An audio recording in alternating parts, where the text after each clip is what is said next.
You know, there's a rather provocative new book out about the plans of Osama bin Laden to destroy 7 to 10 American cities. It's called the American Hiroshima, Obama's plan for a nuclear attack and one man's attempt to warn America.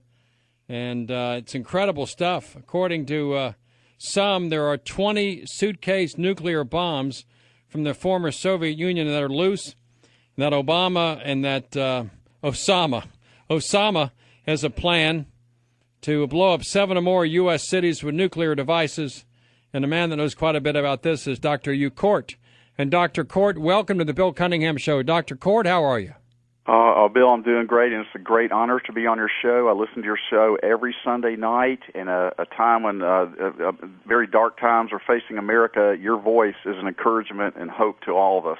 Dr. Court, you're a great American. You make the point that for almost 17 years, Osama bin Laden has been planning an American Hiroshima where he blows up 10 or more American cities with nuclear bombs. Kind of walk me through the last 17 years what the plan is.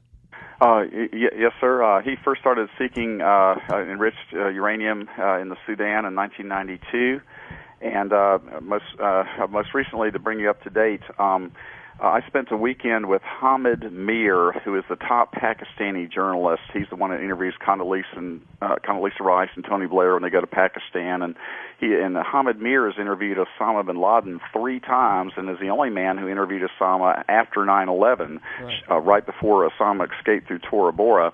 And at that meeting, Hamid Mir told me that Osama bin Laden told him that he acquired suitcase nuclear bombs that were stolen from the former Soviet Union and purchased on the black market. And Osama has this plan, which Osama calls the American Hiroshima, to blow up 7 to 10 American cities with nuclear devices like we blew up Hiroshima. And unfortunately, there's some evidence that he may, in fact, perhaps already have these nuclear suitcase bombs here. And, you know, Dr. Court, it would be very easy to have our southern border be the entry point because Islamic extremists physically look like Mexicans, so they could easily come across the southern border with these suitcase nukes, pick out a date, say September the 11th, and do it. And that's another reason why we need to seal the southern border and to use the National Guard there to keep these things from happening. And we know he's got the means. We know he has the desire. We know he has the access. There are flights all the time that fly from the Middle East to Central America, catch a train or a plane and get into America. It's very simple. But do you sense the American government understands the risks involved in this and are taking remedial action? Bill, it's a nightmare. You know, the Mexican border is so porous. You know, Anderson Cooper on CNN showed us that tunnel that had lighting and electricity and big enough to drive a truck through. And, you know, Tom Tancredo has said that every year the Border Patrol intercepts, you know, thousands of these SIAs, special interest aliens that are not even Mexicans or OTMs other than Mexicans from terror-supporting countries, Pakistan, that are coming across the border being caught and released. And FBI Director Robert Mueller told Congress last year that Hezbollah, Iran's terror network, has now come through the Mexican border, and they are here.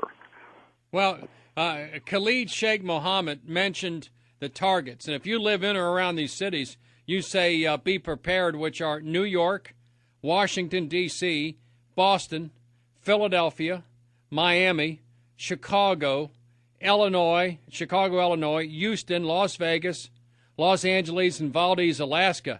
And if you live in those areas, what would you recommend?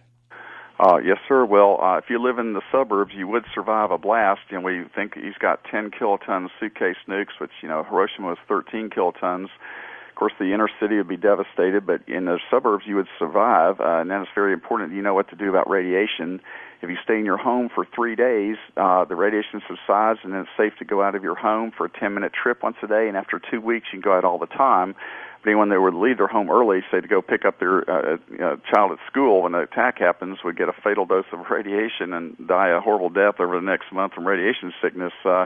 You know, Khalid Sheikh Mohammed, he was captured, and when he was captured 7 years ago, he told the CIA and the Pakistani intelligence, and this was on his laptop computer, so it wasn't just waterboarded out of him, that Osama bin Laden is planning a nuclear hellstorm for America, and he's targeted those 10 cities that you mentioned: New York, Washington, Philadelphia, Boston, Miami, Chicago, Houston, Los Angeles, Las Vegas, and the Valdez Oil Terminal, Alaska. This is the biggest oil terminal in the United States.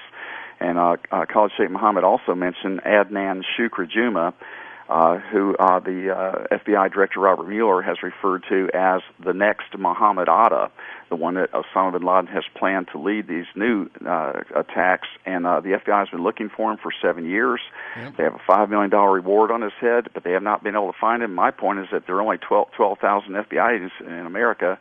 Naturally, they can't find him, but how about if we put his face on America's Most Wanted TV show? 300 million Americans could find him in a month or two. Isn't there a website where Americans can go to about how to survive a nuclear attack? What is that website? Yes, sir. They can go to our website of our American Foundation for Counterterrorism Policy and Research. It's a counterterrorism think tank. My good friend General Tom McInerney is an honorary board member. Dr. Paul Williams, who's written 5 books on Osama bin Laden, is a board member. And our website is the acronym for American Foundation for Counterterrorism Policy and Research, and that is afcpr.org. That's A as in Apple, F as in Frank, C as in Charlie, P as in Paul, R as in radio.org, afcpr.org. Has a lot of info on it. We're fixing to put some new info on it just this coming week. And also it has where you can see my book, The American Hiroshima, Osama's Plan for Nuclear Attack and One Man's Attempt to Warn America. And you can order the book there, or you can order the book on Amazon.com or Books A Million or Barnes & Noble or any bookseller. Hans Blix is a name out of the past. He was the former UN weapons inspector. And didn't he say in 2004 that Osama has acquired about 20 suitcase nukes from Chechen rebels? Didn't Hans Blix say that? That is correct. Stuart Stojal, who now has a column in the weekly in the WorldNetDaily.com, which, by the way, we all love WorldNetDaily.com, and my friend Joseph Farah just doing a terrific job. Joseph Farah has done a great job of warning about the American Hiroshima. And Stuart Stojal now is one of their reports for them, as well as some other publications. And Stuart Stojal interviewed Hans Blix. He'd done tons of interviews with Hans Blix, knew Hans Blix very well, who, remember Hans Blix, the former weapons inspector for the United Nations. And in 2004, Hans Blix went and interviewed the Chechen Muslim rebels who had stolen the bombs from the former Soviet Union. And he also interviewed the Russian officials who reported the theft of those bombs. And Hans Blix concluded and reported back to his colleagues at the IAEA that, yes, indeed, Osama had acquired nuclear devices. And this is reported on the BBC and also the London Times, and also the Saudi version of the London Times. And what came of that? I in the last 6 or 7 years, I would think if UBL has 20 suitcase nukes, that would be one of the biggest stories in the world. Yes, sir. And, the big question, my friend Fred Barnes of Fox News, he took our information that I gave to him and took it to Dick Cheney when Cheney was then vice president, and that's perhaps one reason why Cheney continues to say that there's a high probability of a nuclear attack by terrorists in America in the next year. But Fred Barnes had the question, which is a very good one. If Osama had nukes, why hasn't he used them already? And the answer to that is that actually Iran has been holding Osama bin Laden, detaining him, and that's my good friends General Tom McInerney and General Paul Vallely have been trying to get attention to this for about 5 years, and then finally just recently, and it came out that Iran has been sheltering Osama for about the past 5 years. That's why our drones can't find him, and that was in Dedka File and also some other reports. The film Feathered Cocaine that showed at the Tribeca Film Festival, of course, talks about the falcon hunter that ran into another falcon hunter who had run into Osama bin Laden 6 times as he was hunting with falcons there in the wild fastnesses of Iran close to the Afghanistan border. So the whole point is that Iran does not want Osama to trigger his nuclear attack until they're good and ready, because they know there will be retaliation against them. They want to build up their nuclear arsenal, but then Iran feels that if they get attacked, then what the heck, might as well then Osama go ahead and do it. In fact, this just came out, one of the articles that I emailed you, Bill, about the lead newspaper in Right. Tehran, in Iran, that's run by the Supreme Leader Khomeini, that said that if Iran is attacked, that there are elements that will detonate nuclear devices inside American cities.